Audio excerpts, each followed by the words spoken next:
Hello, Internet, and welcome once again to the Free-to-Play cast brought to you by MMOBomb.com, your home for all things free-to-play related. I'm your host, Mike Byrne, aka Magic Man, and this is episode 290, closing in on that 300 mark there. We're recording on February 7th, you're watching it on the 8th or later, and we've got a game we didn't know about at all when we did a cast just a week ago. Never even heard of it.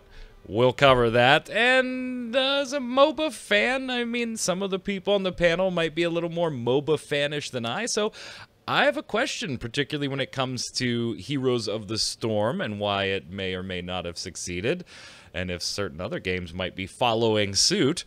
And one that I'm amazed wasn't free-to-play yet is finally going free-to-play. To join me to talk about all of that, we've got on the line Mr. Jason Winter. How are you, sir? Doing pretty well, and unlike other people on this panel, I am not selling off my children. I'm not selling, I'm loaning, I guess. Loaning? Oh, God.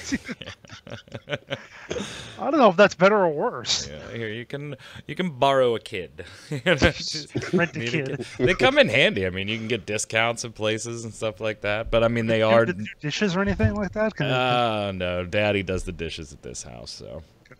also on the line, yes, he's still here, Mr. Troy Blackburn. What's up, sir?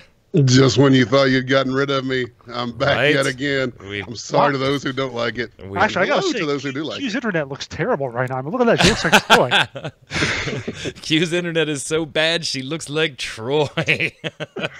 I'll call Comcast immediately. I hope you know I'm still getting emails about said Bless video, Troy. I know. We were just discussing my 12-hour-a-night work shifts. So, I know you're sitting there playing Bless all day, every day, so I don't know why you haven't had the time to just I come home at 6 a.m. and I'm like, man, I can play Bless. Yay, let's not sleep and play Bless instead. All right, we've got other games that you may enjoy, actually, to talk about, so let's slide over and get started. All right, so last week, we had no clue this game was even in development, let alone existed. And I get did you text me, Jason, or did you send me a Twitter message? It's Twitter, I sent you something. Yeah, send me a message like on Saturday that said, you know, hey, Respawn's going to be announcing something on Monday. It's probably going to be free to play. I'm going to throw it up now, and then we'll cover it in full when they announce Monday. Now, if you don't know Respawn Entertainment, that is the team behind Titanfall and Titanfall 2. Now, and I think all three of us were at Game Breaker when Titanfall came out, and that was supposed to be like the huge, big, sexy in the world of shooting games at the time, and it was a bit lackluster on that front. It did well, but it didn't go gangbusters or anything. From my experience, I did enjoy the mechs and all that stuff, but it was multiplayer, you know, and so I like a little bit of a single-player thing, if I can. And there really wasn't a whole lot to do, Troy. I remember playing this game with you, and it was once you got a few matches, like there weren't a ton of maps, there wasn't a ton of replayability, and they made changes over time. Then they released Titanfall 2, which I adore. I love Titanfall 2. I think it was one of the most slept-on games of the year that it was released. I played on the Xbox One still to this day. Love the campaign. Love some of the changes. Love the multiplayer. Either of you get into Titanfall 1 or 2 to any great degree after our, launch stuff at Game Breaker when we covered it, Troy? No, I had friends. It was one of those games where the people who loved it absolutely loved it. The first one especially. The second one, like you said, is actually a really great game, but it's just not something that I played extensively. But my friends who did play it swore by it, especially the second one. They were like, man, this is everything that I hoped the first one would be from launch. Here it is. Exactly. Jason, did you get into it at all? No, One or not two? so much at all. I've never been into a big mech fighting battling kind of guy in the first place, so... yeah, it never did a thing for me. Yeah, well, and this had the whole thing where you could be in or out of the mech. Obviously, out of the mech was not super beneficial in the first game, but actually was mandatory in the second game in quite a few instances. If you haven't played Titanfall 2, pick it up. I mean, you could probably get it for nothing at this point. In fact, I know we don't talk about, buy to play all that often. you got to get it on Origin, right? Because then Respawn was bought by EA, which we'll get into as the next segment of this little story. So you'll have to use Origin to get it, but I mean, $19.99, you can't beat that. That's you will no you. I can beat that for a 5-year-old game days. that I don't want. 5-year-old game? What are you talking about? It's 2 years old. It came out in 2016. Okay, I'm thinking first Titanfall. No, God, no. Don't buy the first Titanfall. Don't buy the first Titanfall. And Titanfall 2, though, the only reason it's not bigger than it is, it's one of those games that suffered from a really bad launch window. They picked a bad time. Awful. It ran right up against Call of Duty and Battlefield. It was like even sandwiched their own games were stomping on it. It was awful the way that went down. I'm $19.99 to $29.99 for your bundle. You will get $20 out of that game. If you like shooters in any way, and I'm not a huge shooter guy, you all know that. And I'm telling you, if you got the $20 and you're looking for something to do, go for it. But if you don't have the $20 or you don't want to spend the $20, you might have another option now with the same group of people at Respawn. So just before Titanfall 2, Respawn got picked up by EA, which of course led to the usual consternation about EA buying places. And I think a lot of us, Jason, pretty much expected that Respawn at some point would be shuttered, like just about every other EA purchase.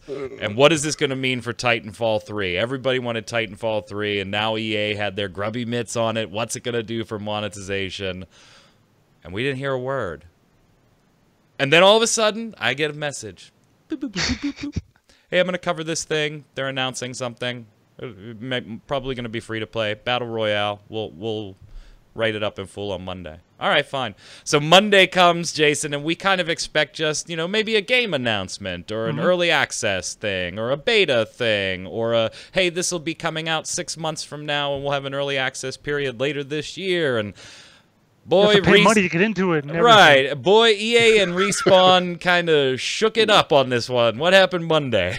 Yeah, so I'm watching the video. They're showing gameplay stuff, talking about the game. I'm taking my notes. I'm like, okay, this is kind of neat. This is something I'll write it up as I go, and so on and so forth. And they talk to they have a little bit where they're talking about the developers. They're talking with them rather, interviewing them, saying all the usual good things about everything they love. And then they're like, and you can play it for free now. I'm like, what?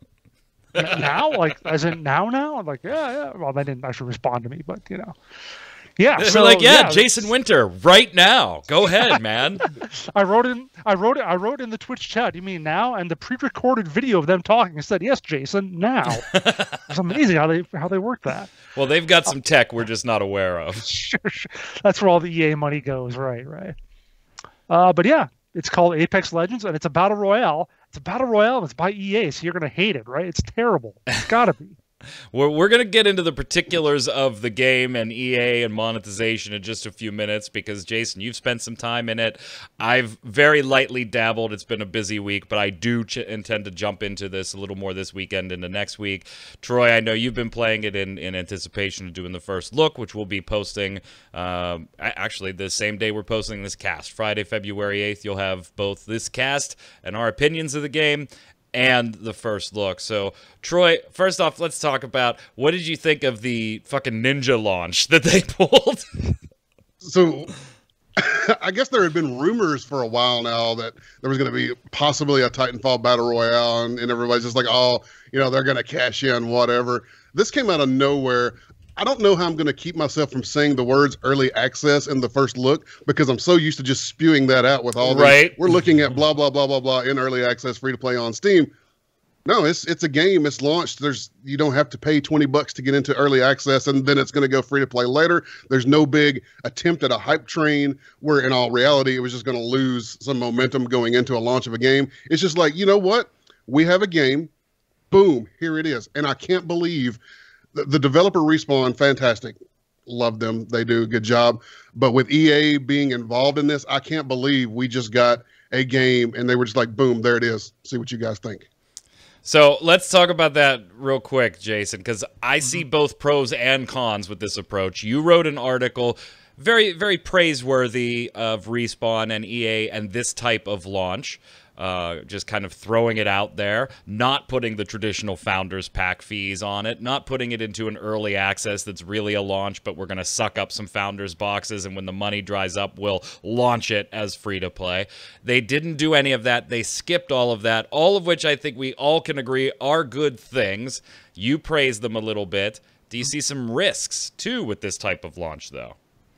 I mean, the big risk you wonder is as much as we'll poke fun at early access or closed beta or whatever being really just, a way to launch and get money early, there is some testing goes on and some sort of, you have to make sure that the game works fine, that a large enough number of people, like it and like what you're doing with it, maybe before you throw open the full free-to-play doors or whatever. So that was the first thing I wondered about. It's like when I got into it, I was like, okay, is this going to be rough as hell? Is it going to be, janky and bad controls and bad UI and whatever? I don't really have any major complaints about it so far. They seem like they've done a really good job with whatever internal testing they did, whatever, NDA, closed beta, whatever they did behind the scenes. So that to me was kind of the biggest risk of it all. The fact that it's the notion that you're just introducing a game out of nowhere, it helps that it is, a big studio with a known IP and so forth. Obviously, you wouldn't try doing this if you were just a nobody, or even if you had like well-known people that, maybe are doing a new game, a new IP. I don't think you'd want to do it this way. I think you want to have a little hype. But this is, I made a joke a while back. I think I was talking about like Bethesda could say Elder Scrolls 6 launches tomorrow, and it would sell 20 million copies. Like it would need zero hype. It's kind of on that sort of level. Like if you have that kind of I hate to, actually, now I kind of hate to use Bethesda after all the Fallout 76 crap. But if Witcher 4 launched tomorrow, it would sell a ton. And if you have that kind of reputation, you have that kind of background, people trust you and know you well enough that you're going to produce a good game, you can probably do that without the 6 months to a year or whatever, of hype or whatever. So it was a good approach. And they even said in their thing, it was like, we knew that if we announced this early, people would just rag on it for not being Titanfall 3 forever. So this was probably the best way to do it. If you think you're good enough to have a good game that can survive on its own legs immediately, then do it. Troy, pros and cons of this type of ninja launch on your side? I mean, first off, I'm amazed they convinced EA to do it, right?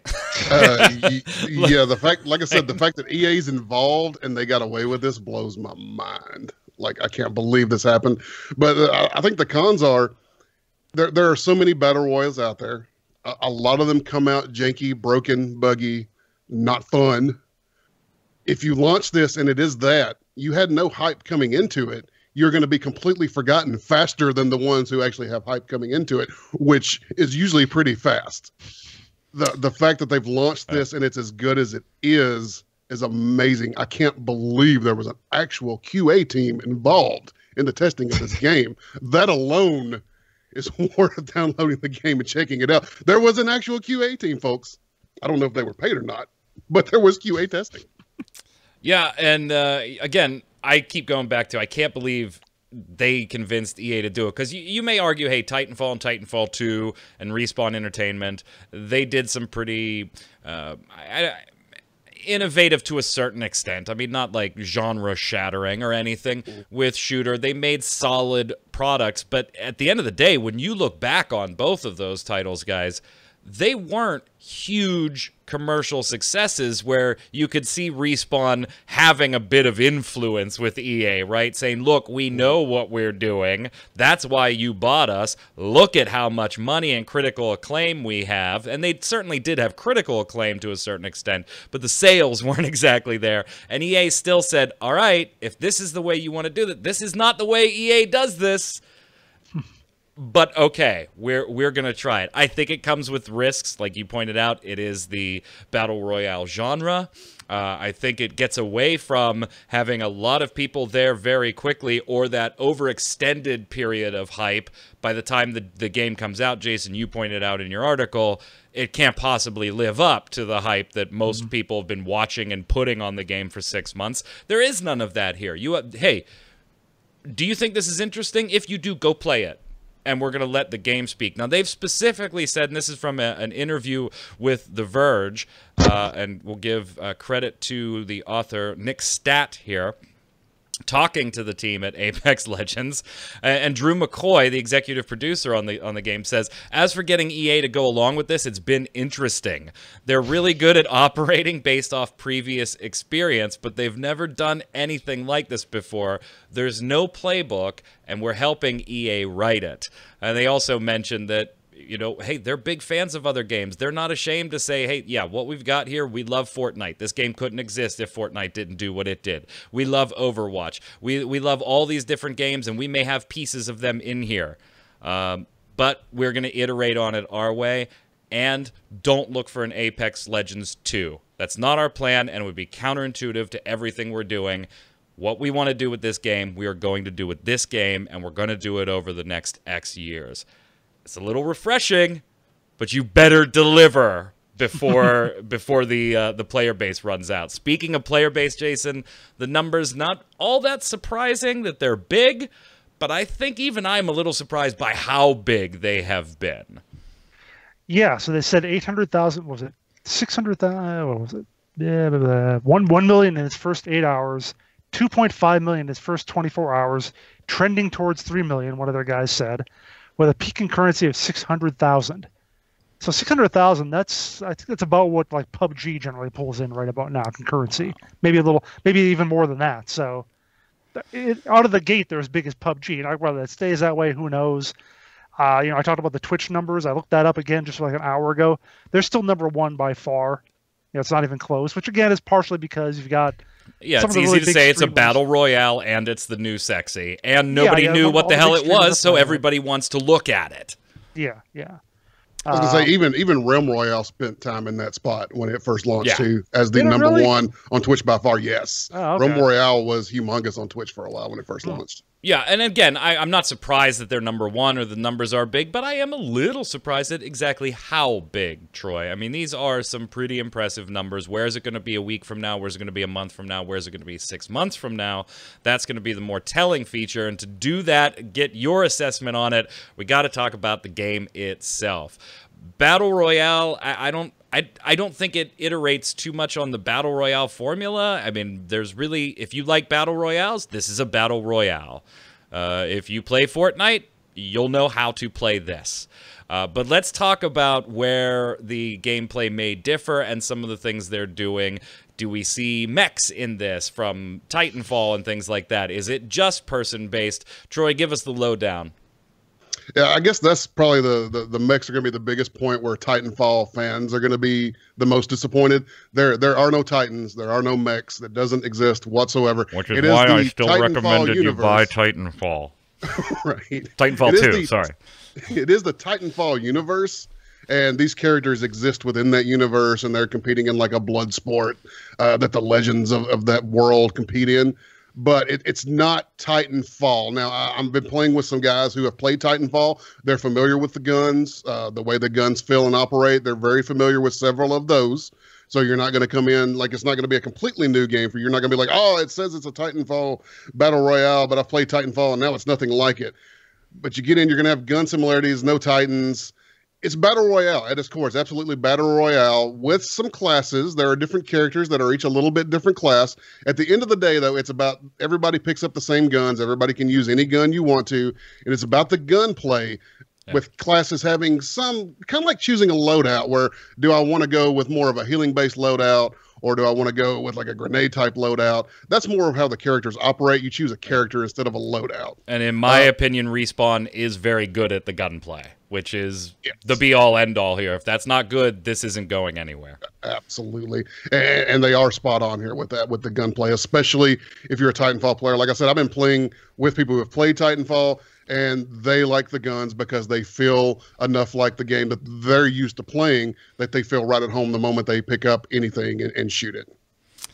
Jason, your first forays in there, you actually seem to be having some fun, which I did not expect.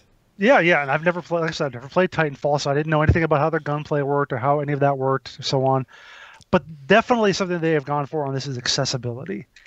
They have made it a lot easier for you to figure out how to handle your gear. You're like usually I play a game and it's like, okay, I got a submachine gun and now I just found 32 caliber ammo. Does that go in here? Does that go in something else? Does it go? What about this ammo over here? Here it's got a nice little graphical thing, shows you your light ammo versus your shotgun ammo or whatever, so you can figure that stuff out easily enough. You got your power, so it's got kind of like an Overwatchy kind of feel to it. You only have a few things you use, so they didn't like over clutter with that sort of thing. Inventory you don't have Fortnite's building interface. Yeah, I mean, if you're not a fan of building in Fortnite, you're fine. Jump into Apex Legends. Oh, building, definitely. Like I said, inventory is a little woogie on me. I have a little trouble dealing with that still. Wait, hold on. A little what? A little woogie. A little woogie? A little woogie. What is woogie? I'm not. That is not a Pittsburgh term. Oh, excuse me. I guess it's a Minnesota term. I don't know. Is it really? Like, is that a regional thing? A little woogie. That's never. Moving on. We'll talk about this later. How do you? Does WOOGY? That'll be my opinion of it. Yeah. I'm getting a shirt that says it's feeling. Wow. Okay. All right. Urban Dictionary. Is that actually dictionary.com? Urban Dictionary. Okay. A feeling of sickness or dizziness, as in I ate a 2-week-old sandwich and it made me woogie. So later I went ahead and threw it up. Using a little improperly, but it doesn't feel. Oh, great. You must mean definition 2, referring to a joint, a big joint, or a big blunt. That's what you meant. The interface made you feel a little woogie. My character pulls out that. Anyway, your inventory made you smoke a J, and then what? Yeah, that's about it. But yeah, other than that, the way they have also the communication system, their ping system, which means you don't even have to talk. It means you don't have to talk. Like it puts that in as an addendum if you don't really want to be on voice comms or whatever. You can basically right-click on any, or not right-click, but use like a middle mouse button. Click on that, and your character will say, "Hey, there's ammo over here," or "Hey, there's a bad guy over here." And they've got a larger context menu you can use to pull up to give different communications. So, and they even said they had a thing about how they tested that by playing without voice comms and with random people, like in the office, to see how well it would work. And I think they did a reasonable job there. I think it's still better if you're actually on communication with someone, actually using voice to communicate. But it's an okay stopgap for people who don't want to talk or want to try something different or whatever. So, yeah, I mean, they really made an attempt to make it as accessible as possible while still also delivering a pretty good, hardcore shooter battle royale feeling to it. And that's going to help them probably as much as anything. Can I just say, on the 8th day, the Lord did create the Apex Legends, Titanfall, Apex Legends ping system, and it was good.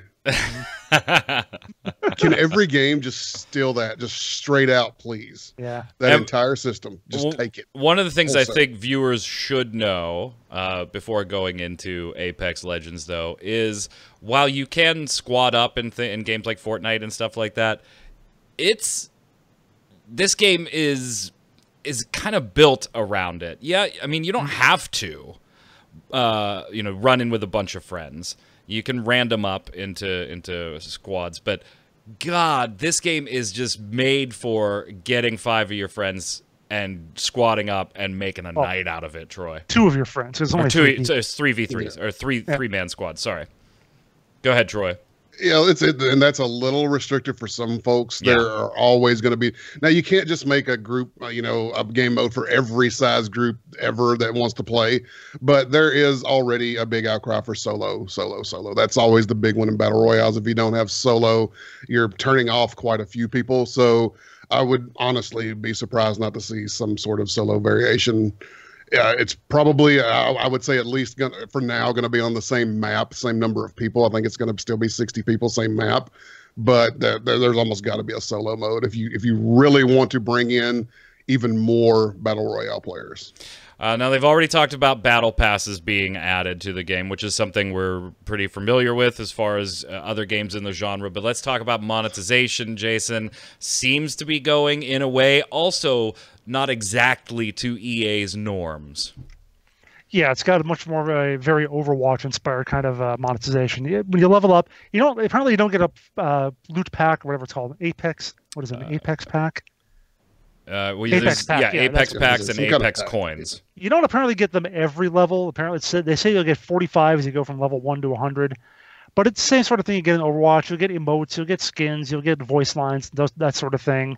Banners you can use to. Oh, that's the other cool thing about this. The one innovative thing they do have in here is that you can respawn. Of course, if your teammate dies, you can go and bring them to a thing, and you'll get them back.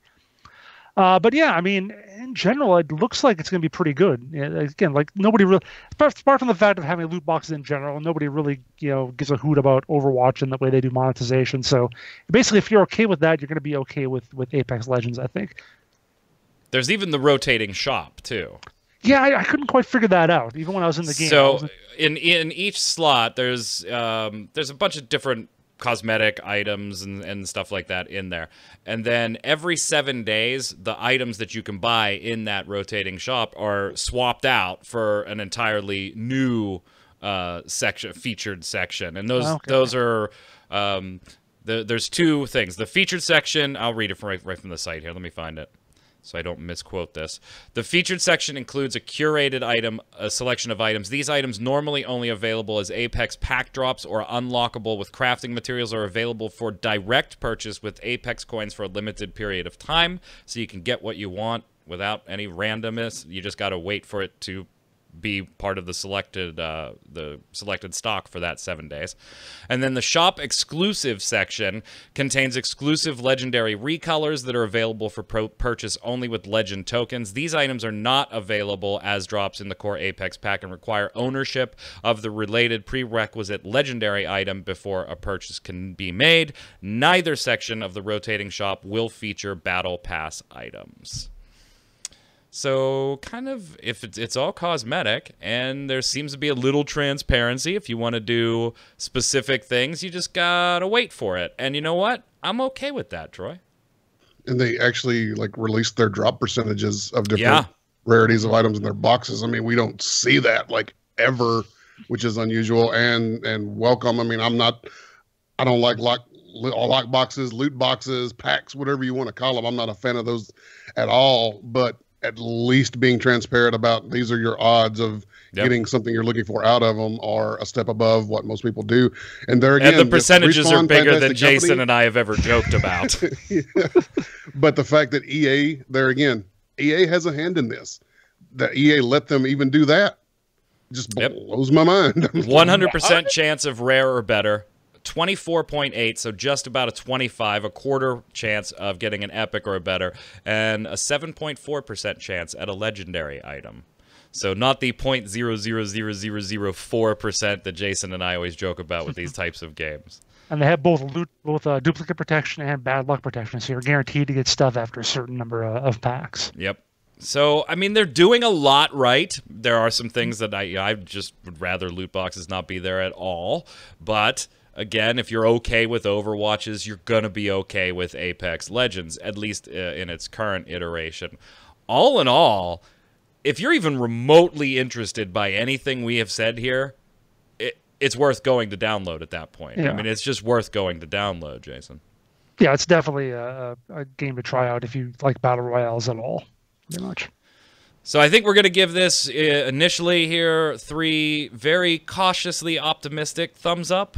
It's still got EA on it, so who knows where things can go. I was just going to say EA makes me so nervous. It does. I'm really nervous for Anthem because of EA involvement in that too. Although I get to play the Division 2 beta tonight all weekend, so I'm really happy about that. Hopefully I enjoy that. We'll see. Ubisoft's another one that I kind of just want to punch in the face sometimes. I mean, another reason to even be nervous about it is the fact that EA mentioned in their financial call that we're going to lean heavily on Anthem and Apex Legends this next quarter because they had kind of a bad quarter. So yeah, they I get the feeling they just threw the name Apex Legends in there. I don't think they're leaning heavily on Apex Legends when Anthem is right there. I think if Anthem suffers, we're going to lose BioWare. I mean, I just don't see them surviving if Anthem goes down and crashes and burns. Speaking of being nervous, I did wear something to celebrate today's show because I feel like if you work for this company, when you saw the Legend or the Apex Legends announcement, you got really nervous and probably just went, fuck! And that would be this company right here.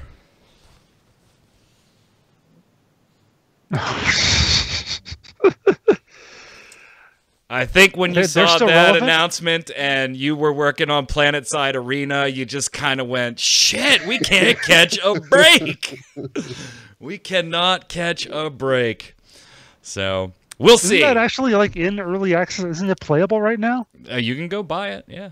Yeah. Go for it. You can, but I mean, you can. But when Apex Legends is free, I mean, come on. Yeah. All right, so moving on. This isn't like a huge topic or anything. We've talked about Breach before, and Jason and I were relatively positive about this. And Troy, I know we talked Breach briefly on a show that you were on when we first got word of it, and we kind of liked that asymmetrical gameplay style, what they were going for, kind of like a DM almost thing. But we had concerns because it was asymmetrical gameplay, and if it's not done right, you know, you get Evolve. And stuff like that. And so we've been watching Breach. We did the first look. I was generally positive about it. It just didn't stick for me. The game didn't stick. But I did find this interesting. And I only bring it up because we talked last week about esports in particular, and more specifically, Heroes of the Storm, kind of backing out of all the esports stuff in general.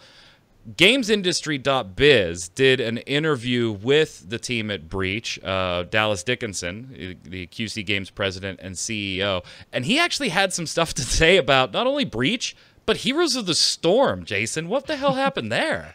So the way he started, the way he talked about it was he talked about, in talking about Breach, saying, you know, you give your characters different goals, a different toolkit, basically, a way different builds and so forth to handle doing various things in games. And he said the issue that Heroes of the Storm had was that instead of doing that, it tried to give you a bunch of different modes. So instead of selecting your hero, which you did to some degree, obviously, but you also had to select where to play that hero. And therefore, once you're on a certain area, there are certain optimal strategies. And that is going to make some of your options not very viable. Like you don't want a certain type of character playing on this type of map.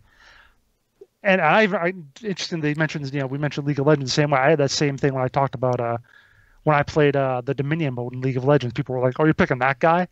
Yeah. It's like, yeah, I am. So yeah, I could see how he thought that was kind of a bad move for Heroes of the Storm to provide different maps as opposed to different ways to play on their existing maps more so.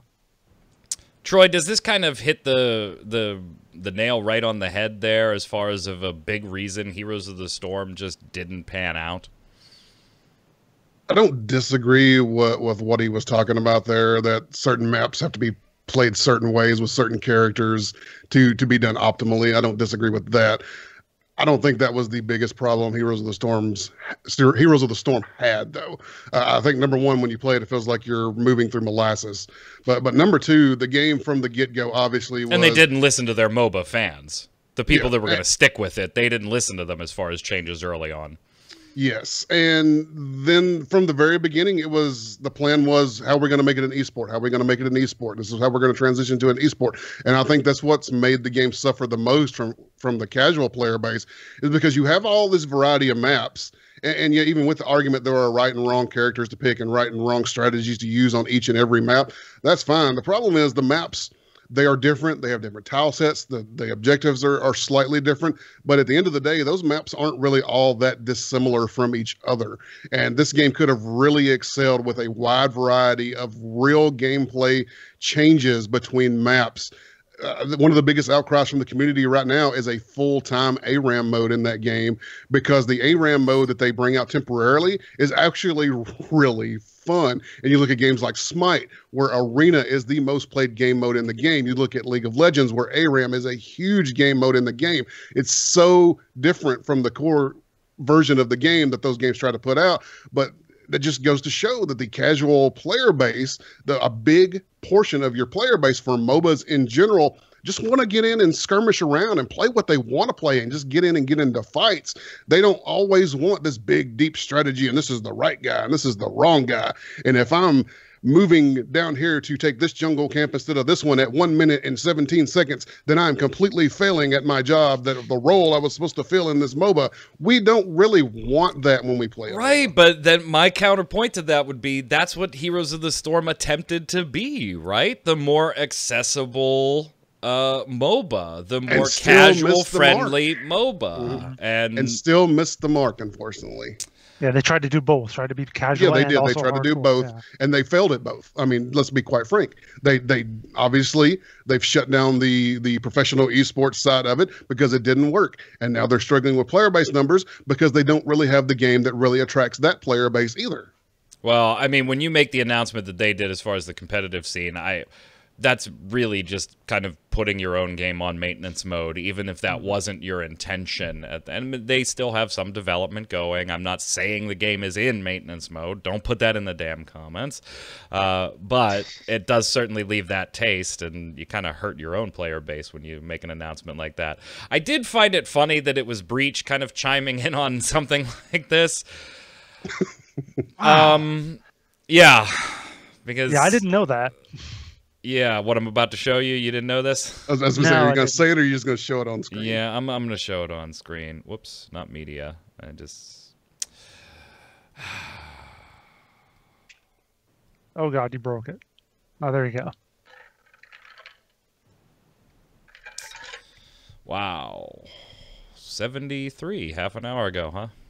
Last time I looked, it was like 3 weeks ago when they had around 1,000 on average. I was like, okay, that's not too bad, but... Now, I feel like I got to put this in a little bit of context. It is a game that we know is going to be free to play when it launches, and it is not free to play right now. In fact, the cheapest way to get into it is a stunning $25. That's the cheapest way. So take the numbers with a little bit of grain of salt.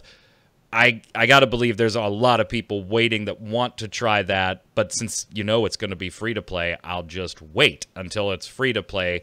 You know, $25 I think is a little steep when you know the bastard's going to launch free to play. So, but 73, even so 73 is a pretty low number. Yeah, I was looking at the comments, some of the reviews on Steam, and I pretty much agree. It's like it's not optimized, it's not ready, it's not polished enough, and that's what I was thinking. You know, when they did their alpha at the start of January, I was like, okay, they did an alpha, and it was okay. They still got some work to do, and then like 2 weeks later, they're like, all right, we're going straight into a closed beta. Everyone can get in. I'm like, I'm not ready to write it off yet. I did enjoy my time in it, but it's not sticking with me yet. So I'm gonna wait a little bit, let them do some updates, some more changes, some additions. I'll come back and give it another whirl. I'm not writing Breach off yet. I think there's too many cool things there, Troy, for me to just write it off at this point. But I'm not as optimistic as I was 6 months ago, Jason. I think they threw open the gates a little too soon. I think there's an argument to be made for that. Check out the first look. I tend to agree. One last thing before we go over to the bombs here. Something else. Going free to play on my birthday. Thank you, guys. February 12th, this Tuesday. You can play for free Wild Terra. Yeah. Wild Terra. That game. It's been around for a while. It's been around for, I don't know, how long? When did this actually come out? A year. Yeah, a year. Well, yeah, about 14 months now. Currently on sale for a stunning $5 if you want to play it now. But it will be free to play. And of course, Jason, we have all of a sudden the reviews being mixed generally. Now all of a sudden it's getting mostly negative reviews. You know, I don't think so, because only 29 in the mostly negative. So that's like a pretty normal month's worth. It's not like it's getting bombed the hell back. Have any of you ever played this? This was not one I even remotely cared about. And I'm all for older graphics, older gameplay. The nostalgia factor definitely works with me. And so if it's compelling, I don't care what it looks like. It's, you know, I'll go and play it. But this just, I'm so not into sandbox to the degree that Wild Terra is sandboxy. Troy? Yeah, sorry. Ahead. Go ahead, Troy. You might have a real. I don't have anything super in depth to say. I was just gonna say there's just too many of these types of games out there right now that old school sandbox looks like it was created in 1997. Throwback to Ultima. There's just so many of those out there right now that like this one just. I mean, I can't tell the difference in half of them, to be honest. And I definitely wasn't going to pay to experience one of a dozen games out there that look and do the very similar thing. Jason, you had a thought there. Well, yeah, the note says Wild Terra is going free to play. Thoughts? And no, I really don't have any.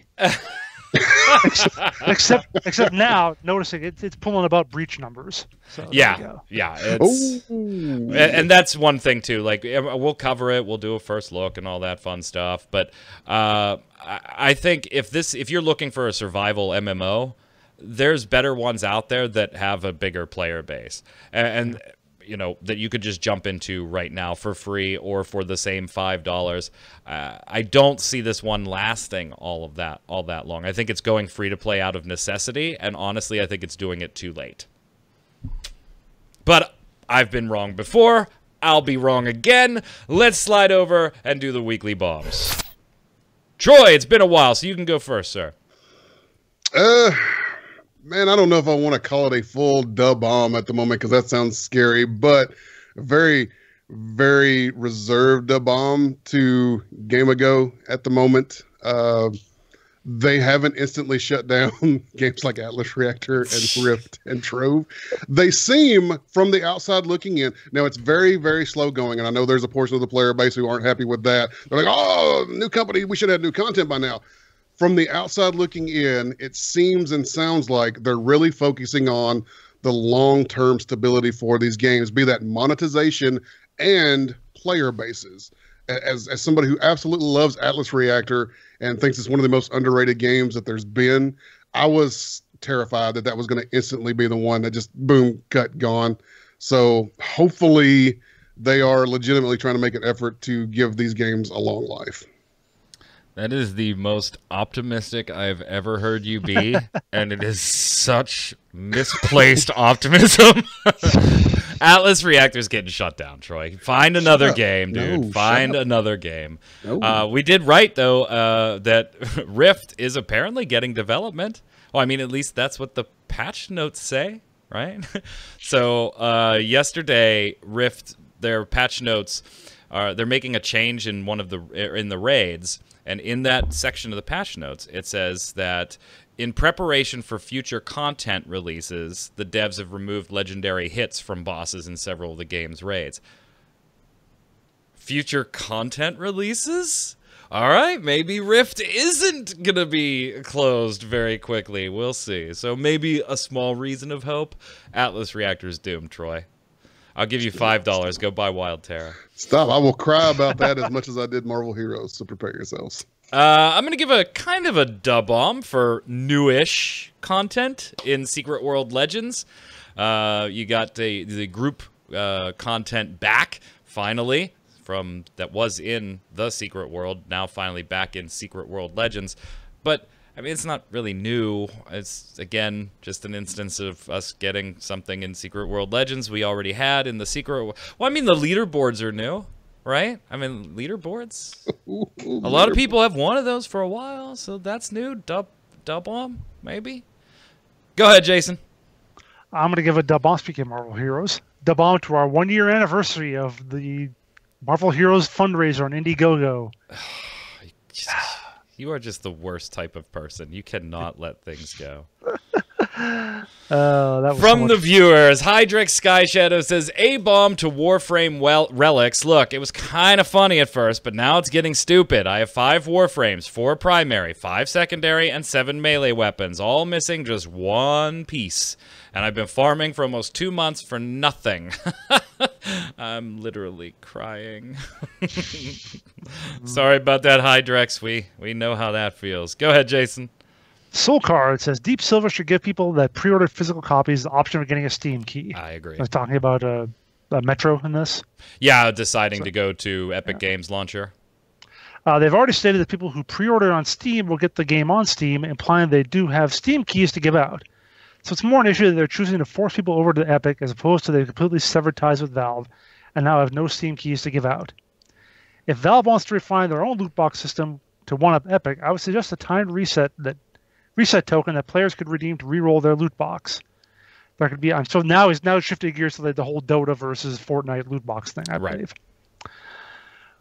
There could be a timer, i.e. 24 hours, to get a free token with a limit to how many tokens you can accrue, i.e. 3 tokens max at a time. And if they want to keep microtransaction options open, sell the reset tokens as well. Oh my God! I was kind of with you until that last portion, because then I'm gambling on the loot box. I'm buying the loot box to gamble about what's inside it, and now I'm gambling to reset that loot box too. Right, now you're paying to re-gamble. I'm paying to do both of them. Go ahead, Troy. Slayer Master PWI. I'd like to give a dub bomb to Kingdom Hearts 3. I just finished the game after close to 35 hours. After seeing the epilogue, the only thing I can say is no fucking way. My A-bomb also goes to Kingdom Hearts 3. Just tell me what's in Lushu. Lushu? You have to forgive me. I've never played a single Kingdom Hearts game. Nerd cred gone. Black Box. Tell me what's in Lushu's Black Box, Square Enix. Edit. Also, has Jason heard anything from the guy he emailed for that Marvel Heroes Indiegogo campaign? I thought it was funny that that's what your bomb was because I knew that was in the comments, Jason. And Troy, I'm going to go ahead and just, shut your camera off real quick. Yeah. No, him. I played Kingdom Hearts. I'm actually going through 3 right now. My girlfriend already beat it, so I already have seen like the final ending. So we kind of don't spoil it. I'm not done with it. I haven't had a lot of time, but I'm still playing it. We guessed Kingdom Hearts. Winnie the Pooh beats up bad guys. All right, hold on. I gotta on that level was gonna happen. I gotta mute this asshole that hacked into our Skype real quick. All right, go ahead, Jason. Yeah. We kind of figured it was something along that line. So yeah, it is a no fucking way kind of thing, but it's also it was a little predictable on our end. No. To answer your question, based on Jason's bump, no, we never heard back. No, we never heard back from him. Lunar Templar says A-bomb to Quinn's internet, because damn, that's harsh lag right there, talking about Q on last week's show. She was basically a spectator. Dub bomb to my plastic crack habit, a.k.a. gunplay, or gunpla? Gundam plastic models. Not being into it, I'm sorry. Gunpla, maybe? For pretty much always being a source of pure joy, be it a plain old straight build, nothing done to it, just built as the instructions say, or a custom build. It's always been the one hobby I've had that's never actually pissed me off. Our question of the week last week, what are your initial thoughts on Epic Games Store, and could it ever potentially replace Steam for you? Rickshaw says on Epic, they have a massive player base and a ton of cash. So the obvious was to make it a game launching tool too. Equals great news, equals Steam becomes less of a monopoly. A note to IP attacks. Controlling incoming IPs and allowing trusted companies to an extent, when you do allow, you should only allow the IP of the game's server, not the IPs of the game's company. Other invasions. A lot of users would not know they are being attacked, talking about, some third-party applications and companies sharing information, particularly in regards to being sold to China on last week's show. Today, some are using VPN, but your PC should be IP protected too. If you think this protection seems overkill, you're the one left wide open to the party poopers. Stay safe and have fun. Good advice, Rickshaw. Thank you for giving people a heads up there. Jason. Hey, Drex Sky Shadow says, question of the week. I have 324 games on Steam and 6 on Epic, all free games. This platform is just going to be a library for free games that you'll get every 2 weeks, and that's it. Yep. There's a point we made on last week's show. It was, I think it's too little too late for anything to come out that will replace Steam for anybody. All of us just have way too many titles sitting there. Yeah, because that's what the Twitch platform is for me. The stuff you get free on Twitch Prime and you download it through their app or whatever. That's all that is to me. Is just these are the games that I clicked a button and I don't know, probably haven't played any of them yet. And then I reinstalled Origin a few days ago so I could play Apex Legends. So right, geez. I reinstalled Origin. Favorite part of that. I reinstalled Origin and I was like, oh shit, I actually did buy SimCity on this. And then I went back, I had to go back to my personal YouTube channel, and because I used to do 5-minute reviews, me just goofing around on games people would throw a name to me. I think I did like an Atari 2600 game and then a Dreamcast game. It was all over the board, like little 5-minute reviews. And I had to watch my SimCity one because I did it on launch day. And we all know what a clusterfuck that was. Pretty good video. Go ahead, Troy. High tech. I think Epic Store can coexist just fine along with all the other digital stores. I don't really care where I get my games from, whether it's from one store or the other, or even a publisher's own launcher, as long as the platform is stable and well supported. I start most of my games using a desktop shortcut anyway, so whatever it directs to in the background doesn't matter to me. Epic Store does seem to leave a lot to be missed in the features and support area, but if a new game is all the rage and only available on their platform, then I'd probably give them the benefit of the doubt and buy it there anyway. However, if Epic or the game's publisher violate that trust afterward, and then I have no problem voting with my wallet and boycotting the store or said publisher going forward. Yeah, and we kind of did preface this portion, like we did compare it to like console exclusivity, but we also put the disclaimer on there that, you know, you don't have to buy Epic Games or buy Valve like you have to buy a Nintendo Switch. Yeah, there's a difference. You can still launch it on your thing that right. you have sitting on your table, or on consoles. You have to buy a whole nother console if you want to play that game. Lunar Templar says, Epic needs to give me a reason to give a shit its shop even exists first. As it stands right now, it lacks so many features that it's not even worth considering right now. And grabbing up sequels to games I don't care about to begin with isn't going to suddenly change that. Fair enough. So we tell Lunar Templar is not a Fortnite player. Right, or Destiny 2. Because that is the shit that people care about the most on... Right. Well, that's what they're banking on, at least in terms of Epic, I think. Division 2. Go ahead, Jason. Excel Kobayashi says, the Epic Store doesn't need to replace Steam. It just needs to motivate Valve to get off their asses and actually fix some of the issues with their own service. Competition is always good. And I think that's where the Epic Store is best suited to be in my world right now, is Steam's competition. Yeah, pretty much. Go ahead, Troy, finish it off. Miko-chan 13. Epic doesn't need to replace Steam for me. I have games on all sorts of platforms and no platform at all. I just click the shortcut on the desktop for most games. The Epic interface is really slick, but it doesn't look very scalable. Fair enough. Question of the week. That is one nice thing I'll mention, though, that you don't actually launch the store. Like I have Subnautica as a shortcut on my desktop. You don't see the store. It's not like with Steam where it'll launch that or Blizzard launch or whatever. So that's a nice thing to have. Nice little touch. And have a Steam update every single time. Even if you just launched it and restarted it 5 minutes ago, there's a Steam update waiting. Question of the week this week. What are your thoughts on Apex Legends? We gave you all of ours. Tell us what you think about the game, the way it launched, the monetization, any of your thoughts about Apex Legends in the comments below. And while you're there, be sure to give us your weekly bomb, dub-bomb for something good, A-bomb for something bad, or just a question for the panel or your general thoughts. We'll talk about it all. Doesn't even have to be game-related. Until next week, Troy, where can everybody find you, sir? If you would like to remind me that I owe you a Bless Online video, you can do so on Twitter at NoobFridge. Do it. Do it, Internet. Jason, how about you? You can find me on Twitter and Winter Informal, never talking about Bless if I can help it. And on Twitch at twitch.tv/JasonWinter. Mike Byrne, a.k.a. Magic Man. You can follow me personally right there at MagicMan1. But more importantly, while you're over there, follow at MMOBomb so you get tweets about all the giveaways, interviews, shows, first looks, free-to-play casts, and more. And Daybreak, I'm really sorry you had a bad weekend. Until next time, stay safe. We'll see you on the servers.